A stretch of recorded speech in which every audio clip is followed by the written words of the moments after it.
Hi everyone, I'm JD, welcome back to my channel. So I'm just going to sit down for this video. I'm going to be responding to all the questions and requests that people left in the comments of my 1,000 subscriber video.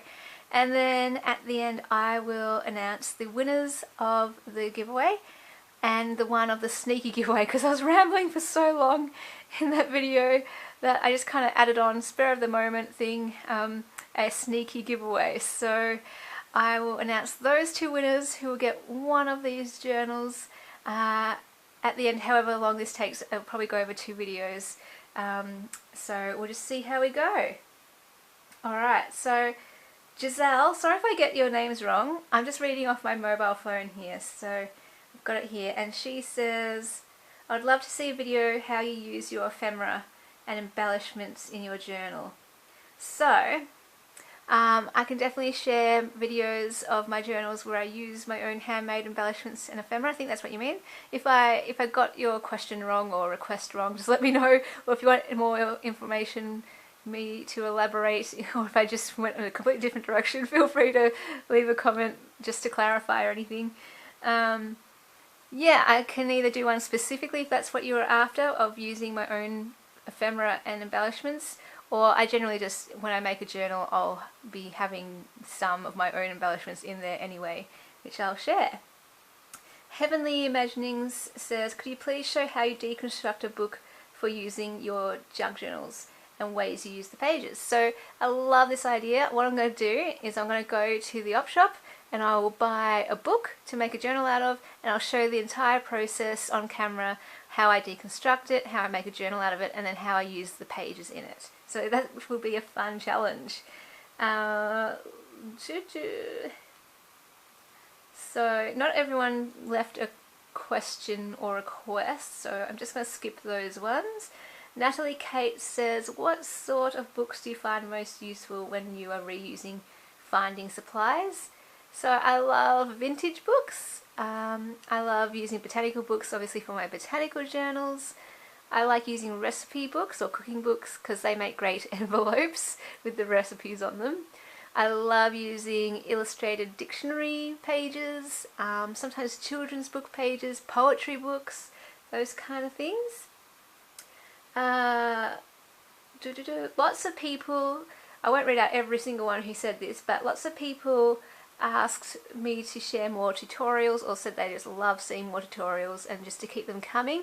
So especially ones about ephemera and embellishments. So as often as I can do those, I will.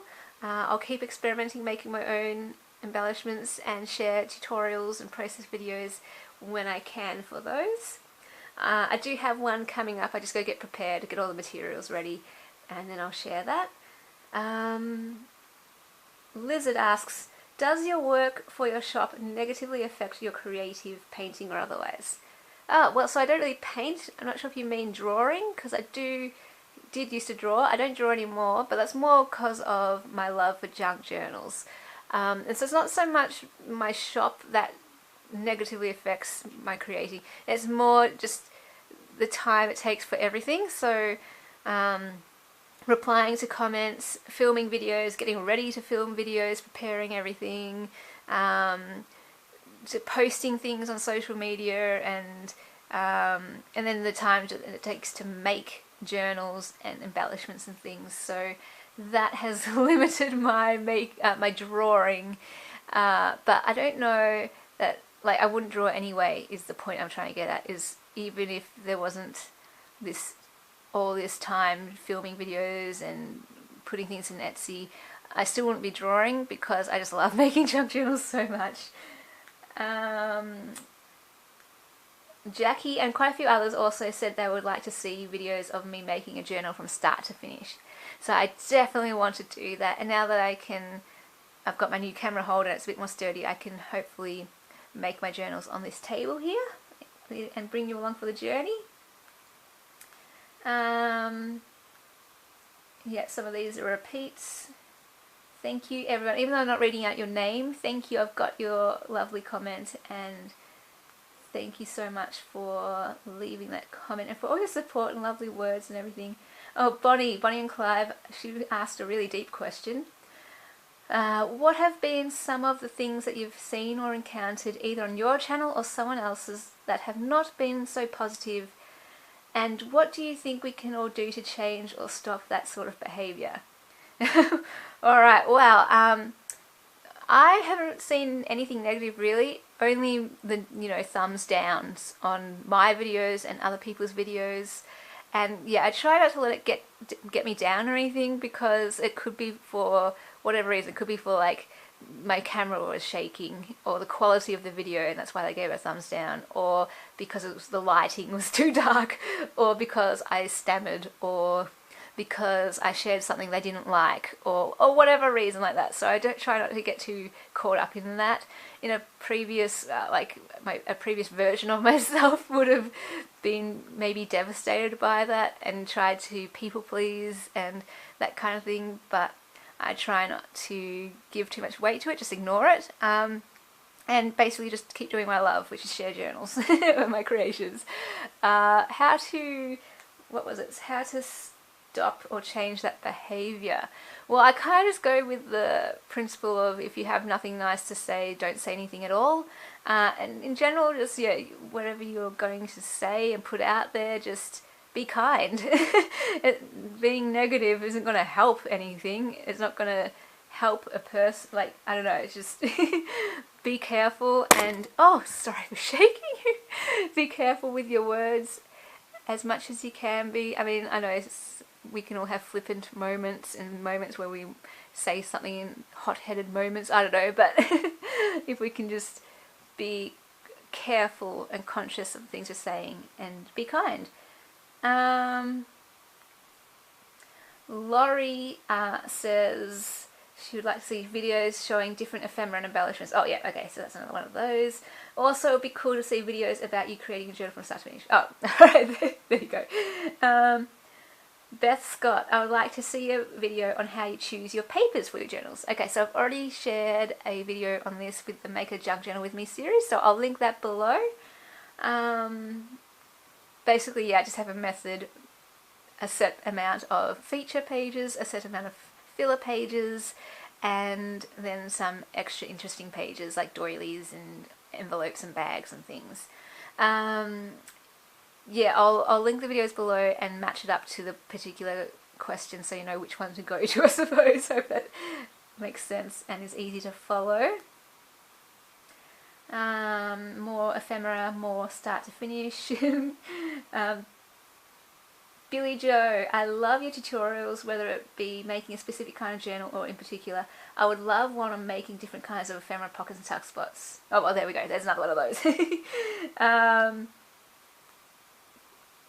Sarah asks, how do you know when you call a journal finished?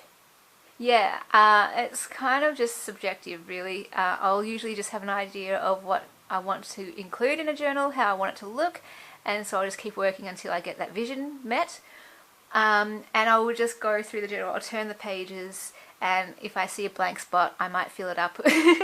Or if it's a plainer journal, you won't need to do that as much. But yeah, it's just a gut feel to know when it's done. Sorry, that's not very helpful, but yeah. Let's see. Okay, some of these are repeats, so just getting to one that's a new question or request. Let's see. Tutorials. Embellishments. Oh, this one came up quite a bit too. So Denise asked, I would like to see how you come up with inspiration. So I'm not sure I can show a video showing that, but I can definitely tell you like where I get my inspiration from fellow junk journalers, and on YouTube, Instagram, Facebook. Just when I see pictures and flip throughs, that really inspires me, and I'll add it to the list of journals I want to make. Also, I get a lot of inspiration just from my own supplies, so as I look through my supplies, I'll go, oh, I get an idea for a journal. So just things like that. Or if I buy a book, I'll make a journal using that book, so that kind of thing.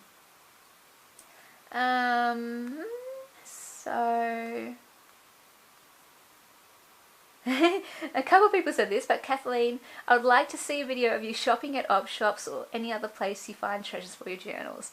And I was thinking, how do you do that? Get a camera to follow you around? But no, probably not. You'd probably get your phone or your camera and just walk around the shop yourself and film not you shopping, like a film of you shopping, but a film of you showing you shopping. No, sorry, does that make sense? So you'd hold the camera yourself rather than someone else holds it and they watch you go in the shop. And you could just look at different things. But I don't know, I think I'd be nervous, like people hearing me talk into a camera. And I don't even know that's allowed to do that. But maybe if I see other people do that kind of thing and see how they do it, maybe I could do that. But I'll definitely share like the things I get from op shops. I could do that. Another start to finish journal one. Oh, okay, so Betty asks, how do you determine how many pages to put into your journal? So yeah, I shared a video on this too with the how to make a junk journal with me series, so I'll link that below. Basically, if it's a if it's a paper bag journal, I use 25 pages. And if it's a book cover, it depends on the width of the spine, but I'll have either 3 to 5 signatures usually. If it's only 2, I wouldn't bother. Like, I need a wider spine than that. And then in each signature, I will put minimum 10 pages per signature. Ideally, I usually go for 12, and sometimes I can go up to 13 or 14. Katie would love to see your supplies and desk setup. Alright, so I'll link that video below too where I shared my supplies, where I did a little craft room tour. I can't show you my desk setup because I don't have a desk. I only have this little table which I do my filming on, and I don't craft here on this table unless I'm filming and filming the process. I craft on my bed, and so I pack it all up once I finished crafting and go to sleep. So in the future though, I would love to do more little craft space tours, and eventually I would love to get a desk and a cabinet to hold all my journals. That would be awesome. Let's see. Christy and a few others asked this too. Would love to know if you prefer original ephemera or do you prefer digis or digital kits? Definitely originals. There's something super special about originals. Once you copy it, it's kind of like diminishes the value of it, and especially if you can keep printing out heaps and heaps and heaps, it's like, oh, the original is so much more special and meaningful. Also, I find, you know, digitals, printing it out can get really expensive, and I just love the whole idea of, you know, treasure finding for those original finds that you can actually hold in your hands, that you don't have to print. Having said that, yeah, I do really love if I find a digital that I just love, and it speaks to me because it's blue, and it's got butterflies and birds and flowers, yeah, then of course I love that, and there's a couple of digital kits that I really want to get that are on my wish list. Let's see, Nat W says, I love your style and have enjoyed seeing your growth and that you try new things along the way. Therefore, I want to see more of this as it encourages me to do the same. Which is awesome, and I will keep sharing my journey and things I try, and you'll obviously see the growth that happens. I mean, it's crazy actually, like when I look back on it and really think about it, my first journals to now, there has been quite a bit of growth, so that's really cool. Alright, some more repeats. What inspires you? Embellishments, tutorials, start to finish. Roz asks, I would like to know where you get your enthusiasm from. Although I think I already know your answer, which is, I'm intrigued because I don't know my answer. What do you think my answer is? I guess, do you mean enthusiasm for junk journals or enthusiasm in general? Because I have always kind of been known as one of these people who is not necessarily enthusiastic, that's not a word that I get a lot, but spirited and passionate, that kind of thing. So I've always loved lots of things, and when I love something I get really excited about it and passionate and enthusiastic, I suppose, and so I just love so many things, and I love junk journals, so that's where my enthusiasm comes from. Deborah, I love this one. I would love to see videos of you creating some of your colourful artworks. Maybe a drawing or a painting video. So yeah, I don't paint. Maybe one day in the future I will. I have in the past, but it's not something I have really done a lot of. But drawing, yes. I haven't drawn much lately because junk journals is my new love. But maybe when I am working on this art book that I'm doing to record my mental health journey, I think I may draw a couple more pictures to add to that book, because there are a few lessons I've learned since going through that journey that may be helpful to people, so I may draw some more drawings for the book. And if I do, I will put the camera on and share some of the process. Probably can't share all of it because, you know, sometimes it takes 8 hours to finish a drawing, so we'll just see how we go. But I love the idea. Pauline says, I also discovered junk journals from Johanna Klo. My question would be, which of her videos is your favourite? Oh my gosh, I love her so much. Love all her videos. But I'd probably say the one that I love most, just because I watched it so many times, is her fairy tale collection. If there was any journal that I'd buy from her, it would have been the Cinderella one. I also love her little golden book ones though too. I would have bought one of those as well. I'll link below the fairy tale one just to give you one to look at. Sorry. So I have one here from Lisa. I would love to see a video about the boho style because I don't know a lot about it. Me either. But I have 2 boho journals in the makings. Well, I've got the covers. And as soon as I build up my little collection of boho fabrics and trims, I'll be able to finish or start those journals and finish them. So I'm just waiting to get enough. I am looking out for Amore Fabrique on Amore Fabriques, I think it is, on Etsy, and waiting for her to put out another trims kit thing and seeing if I can get it from her, because once I get that, yeah, I can get started on it, which will be fun. Donna says, I would love to see more fun, artsy, modern, not vintage journals with everyday easy access materials, inspiring quotes, etc., or a self-love type journal. See, I love this kind of request. It gives me a challenge. And I love this kind of challenge, so yeah, I will try to share a modern, more journal with no vintage in it, and I'll try and do a self-love journal. That's a challenge. Haven't thought of that before, but we'll see what we can come up with. Andrea, would love you to do a video on how you decide on your journals, like as in, I have so many ideas and not sure what to go with. Well, yeah, okay, so usually it comes down to what I have enough supplies of. So like I was saying about that boho one, as soon as I get enough, I'll start making it. So I'll look through my collection, see what I have enough of, and then I'll make it. So I've been making a lot of botanical journals lately because I've got a lot of botanical supplies. Simple as that. And I'll have like inspiration for journals that I want to make, and I'll collect items for them, and as soon as I get enough items for that journal to complete it, then I'll make the journal. So that's how I kind of work it out. That's how I decide, is basically what do I have enough materials of to make a journal. And Diana says, most of all, your videos have touched my life in many ways. Most of all, you sharing your mental health journey has given me hope.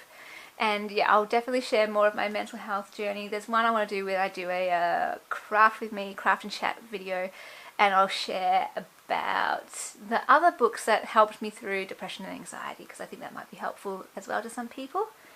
And it'll be good practice for me too, because a lot of what I share there will be in the book that I put together.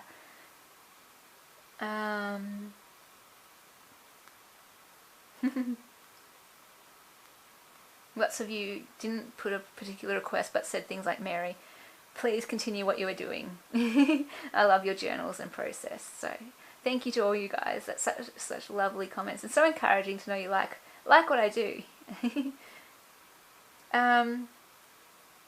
So Bonnie says, I would enjoy seeing a video that hasn't been planned. Just sit down with 5 of your favourite junk journal components and create one collage, tag, mini journal, envelope, etc. Just let it flow. Now there's a challenge. I'm up for that challenge. If you want, let me know, either you, Bonnie, or anyone else. Leave a note in the comments letting me know what you want me to make specifically. A tag, a journal, what? A page spread. I do better with specifics. If it's too wide open, I kind of just flounder and put it off. But if you give me a specific challenge, do this, I'll be like, okay. Have to come up with something. It forces you to be creative. And if you have any ideas of 5 things you want me to use, feel free to suggest that in the comments. Megan, I love this one. I'd love to see more tutorials for beginners like myself, but perhaps a good idea would be a challenge for you to go op shopping and make a journal from bits and pieces you find there and a few items everyone would already have. Do it with a certain budget to show people you can make a journal with lots of stuff. You don't have to have a whole stash to start out with. So yeah, I take up that challenge. I will go to some op shops and have a budget, buy stuff, bring it back, and I will make a journal out of it and bring you along with the journey. If you want, Megan, you or other people, let me know what budget I should have. So that will help me to know what your budget is, so that I can kind of cater towards that when I do this journal, making it out of op shop stuff and things around the house. Pamela Barbie says, I would like to hear more about your creative journey and what made you decide to start a YouTube channel. I have been pondering starting one myself. Well, definitely cheering you on to do one. Creative journey, well yeah, I was always creative, always was, since I was a little kid, colouring in and drawing were my first little dabbles into creativity, always loved doing that. And I'm so glad, I think I still kept some of the colouring books from those days, so that would be great to use in journals. And then all through school, loved creating. Art was my favourite subject, or one of. English was my favourite actually, but did it all the way up to year 12 and always did art out of school too. And then I had phases, so I had a scrapbooking phase, a jewellery making phase, a card making phase, a drawing phase, and my latest phase is junk journaling. But the difference with this one is I don't believe it will be a phase. It just feels really different. It feels like I found my home, my thing, and it feels like a lifelong thing, which I love. And then what started my YouTube channel journey was just seeing all these other people sharing their journals on YouTube. So I thought, yeah, okay, I would love to share my creations too. But what pushed me to finally do it was Amity Bloom and her video. I can't find it. Sorry, it was a long time that I saw it, so I don't remember which video it was. But she was just talking about her journey, how she started her channel and how it grew into this amazing community and thing, and I was just so inspired by that she was nervous as well about starting. And you know, I was more the technical side. I wasn't sure how to film, how to upload, that kind of stuff, but finally it just pushed me to work it out.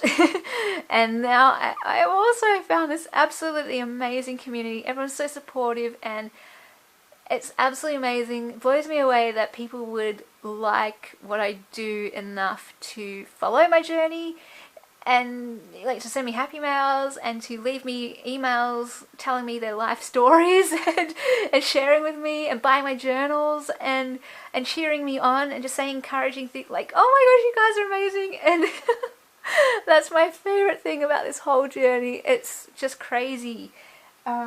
So yeah, definitely get started. Just share your journals. It's so fun. I love it. I love having a YouTube channel. Annie says, I'm curious, how do you not get burnt out creatively?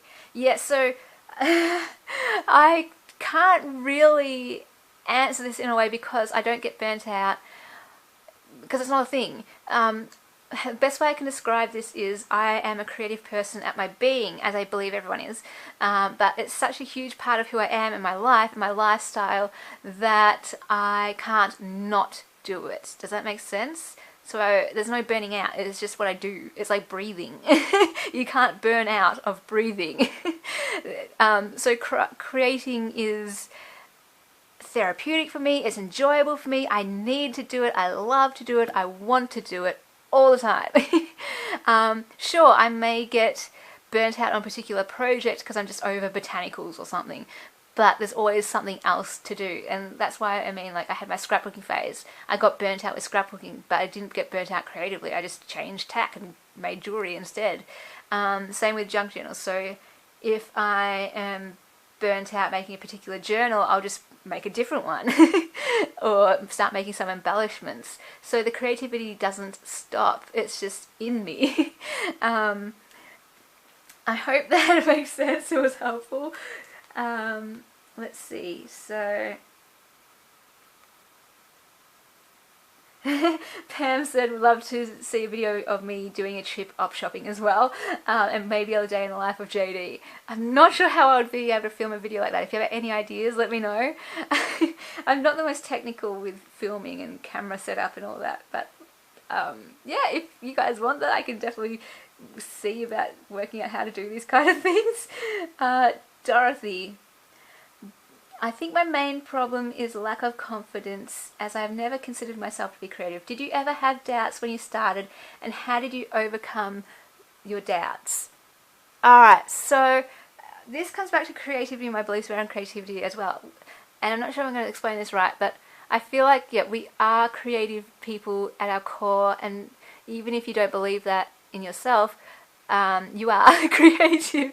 It just might look different how you create and how you express yourself. And I feel like it's linked. If you're not confident in your creativity, maybe it's because we're not confident in our identity, in ourselves, in who we are. Because when we create, we're expressing part of ourselves. So I would say, like, you know, try to get in tune. This sounds so airy-fairy. Try to get in tune with your creativity as part of your identity, and embrace it and own it and just enjoy it and just express yourself, because then there's no doubts, because there's nothing, like, I can of course get those doubts of, oh my gosh, my journals are not as good as other people's, of course, but I don't let that stop me in any way, because, well, one, yeah, it's a journey, but mostly because I love creating, and whatever I create, I just enjoy it, and I'm proud of it. And I don't have doubts about it, because even though, okay, skill-wise it might not be great, I had fun creating, and it was an expression of myself, and it's an expression of something that's in me that wants to come out in a creative form. And then there's no way to doubt that, because it's true to you, it's your expression. Forget skill. I mean, okay, if you want to get good at skill, practice, that's fine. But it's all just about expressing yourself and having fun doing that creatively. So just enjoy it. Hope that was helpful. Tina, what are your favourite foods, and when is your birthday? Love it. So my favourite food at the moment is probably sushi, because I can't get it up here in Bowen. And so when I go to Melbourne, it's like on my list, gotta get sushi. And my birthday is the 8th of September. Alright, so I'm just looking at the time, and the next question is quite a bit of a deep one, so I'm going to cut off the video here, or stop the video here, and then I'll start it again and pick up right where I left off and go to the next question. Alright, thanks guys for watching, I'll see you soon.